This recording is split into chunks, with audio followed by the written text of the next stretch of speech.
Chocolate cake හදාගන්න පුළුවන් කේක ක්‍රම ගොඩක් තියෙනවා. මම මේ හදන්නේ බීට් නොකර හදාගන්න පුළුවන් කේක් එක ගොඩක් තෙතමනයට තියෙන හරිම ලේසි මොයිස් චොක්ලට් කේක් රෙසිපි එකක්. මේ ප්‍රමාණයන් වලින් ග්‍රෑම් 650ක කේක් එකක් හදාගන්න පුළුවන්. මුලින්ම මම කරන්නේ කේක් තැටිය ලෑස්ති කරගන්න එකයි. එක විදිහට ඔයිල් පේපර් එක එහෙම නැත්නම් පාච්මන්ට් පේපර් එක බේකින් ට්‍රේ එකට දාගන්න පුළුවන්. මම මේ දාන ක්‍රමය මට ලේසි ක්‍රමයයි ඒ වගේම හරි ක්‍රමය. මුලින්ම බටර් ටික බේකින් ට්‍රේ එකට දාගන්නවා. ඒක හැමතැනටම තැවරෙන විදිහට ගා ගන්න ඕනේ. මුලින්ම මේ වගේ කොටුවක් කපාගෙන වටේට පොඩි තීරු කපාගෙන බේකින් ට්‍රේ එකට දාගන්න ඕනේ. රවුම් තැටියක් වුණත් රෙඩි කරගන්න ලේසිම ක්‍රමය තමයි මේක.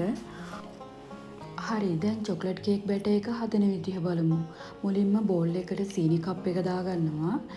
මේ කේක් බැටර් එක බීටර් එකකින් බීට් කරන්නේ නැහනේ. ඒ නිසා මම මේ සීනි ටික ග්‍රයින්ඩ් කරගන්නවා. එතකොට ඉක්මනින් සීනි ටික දිය වෙන නිසා. ඊට පස්සේ පාන් පිටි කප් එක පොඩි බෝල් එකකට දාලා අන්ස්වීටර් චොක්ලට් පවුඩර් කප් භාගයකට චුට්ටක් අඩුවෙන් පාන් පිටි එකටම දාගන්නවා.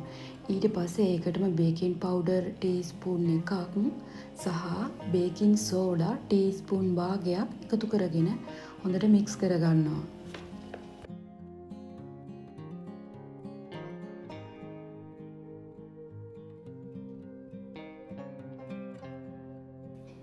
ඊට පස්සේ ග්‍රයින්ඩ් කරගත්තු සීනි එකට මේ වගේ හලා ගන්නවා.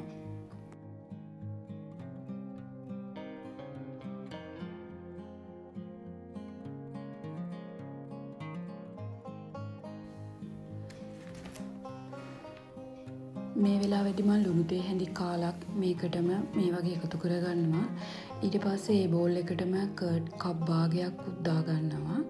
මේ වෙලාවේදී මම oven එක විනාඩි 10ක් ප්‍රීහීට් වෙන්න ඔන් කරනවා බේකින් මෝඩ් එකේ අංශක 180 උෂ්ණත්වයට. දැන් කර්ඩ් කප් භාගය එකතු කරගත්තගෙන් පස්සේ පොඩි බිත්තර දෙකක් එකතු කරගන්නවා. ඊට පස්සේ මෙල්ට් කරගත්තු බටර් කප් කාලත් මේ වගේ දාගන්නවා. වතුර කෝප්ප කාලක් සහ ෆ්‍රෙෂ් මිල්ක් කෝප්ප කාලක් මේ වෙලාවේදී මේ වගේ මම මේකටම එකතු කරගන්නවා. ෆ්‍රෙෂ් මිල්ක් වෙනුවට වතුර කෝප්ප භාගයක් උනත් දාගන්න පුළුවන්. හරි දැන් ඔක්කොම හොඳට මික්ස් වෙන්න කලවම් කරගන්නවා.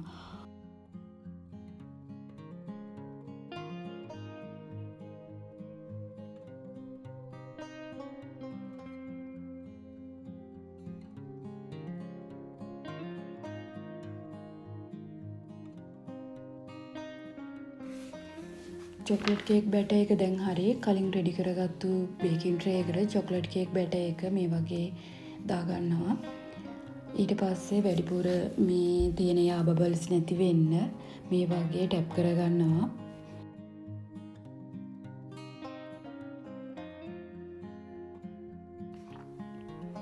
බේකින් මෝඩ් එකේ විනාඩි 45ක් 180 උෂ්ණත්වයට බේක් කරගන්නවා.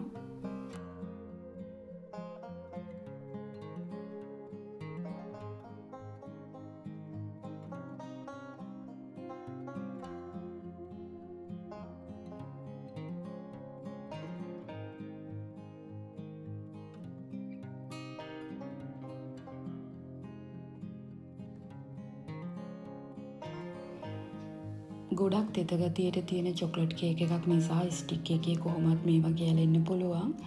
තව වැඩි විනාඩි 5ක් බේක් වෙන්න දාලා oven එකෙන් එළියට ගන්නවා. උඩින් කේක් එක පැලෙන එක සාමාන්‍යයි මොකද මේ මොයිස් කේක් එකක් නිසා.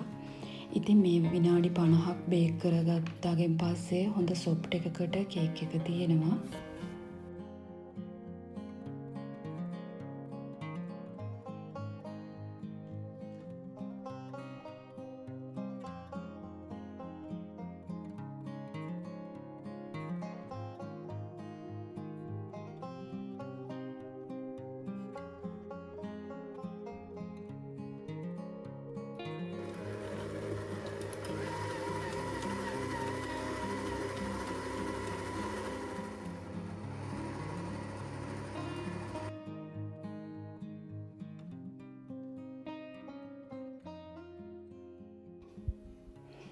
ඊට පස්සේ කේක් එක හොඳින් නිමුණාගෙන් පස්සේ මැද්දෙන් මේ වගේ කපාගෙන චොක්ලට් බටර් ෆ්‍රොස්ටින් එක මේ වගේ දාලා චොක්ලට් ගේස් එක මම මේ වගේ උඩින් දා ගන්නවා.